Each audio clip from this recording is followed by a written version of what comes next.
Concern tonight that some people may be getting away with murder right here in Cleveland. One group says our city has not one, but two murder hotspots. Tonight, Only News 5 is digging into the data and hearing one father's concern that a serial killer could be targeting women in the same neighborhood where his daughter, Damon DeFreeze, was found brutally murdered. It's like the wild, wild west out here. There's predators running around. You know, the police can't do everything. We as a community need to get involved. So, what have police done to ramp up their efforts to crack these unsolved murders? 5 on Your Side investigator Joe Paganakis spoke with people who live in Cleveland's killing grounds and the city council members who represent them. Well, in the past year or so, Cleveland police have added additional homicide detectives and have launched a relatively new task force to deal with unsolved murders. But the families of the victims believe much more must be done. Could Cleveland have a serial killer problem? Yes, they do.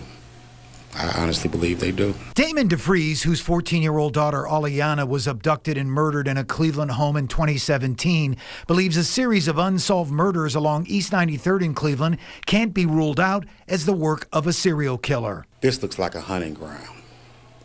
There are multiple predators, I believe. Damon and Watonya DeFreeze pointing to this corridor of unsolved murder cases along East 93rd from Buckeye Road to Harvard Avenue over the past several years, including the murders of Jasmine Trotter, Ashley Lazieski, and Christina Malone. They don't stop until they're caught. They think that this can go on forever. It's just a painful, emotional, it's a roller coaster. Christina Malone's daughter, part of a Cleveland vigil calling for more police resources on these cases just last year. I don't want to speculate that there is, but I don't think you can say that there's not. Former Councilman Zach Reed, whose ward is part of the East 93rd corridor, is not ruling out a serial killer in these cases. The 5 people that lost their life here on 93rd, not one person has been brought to justice.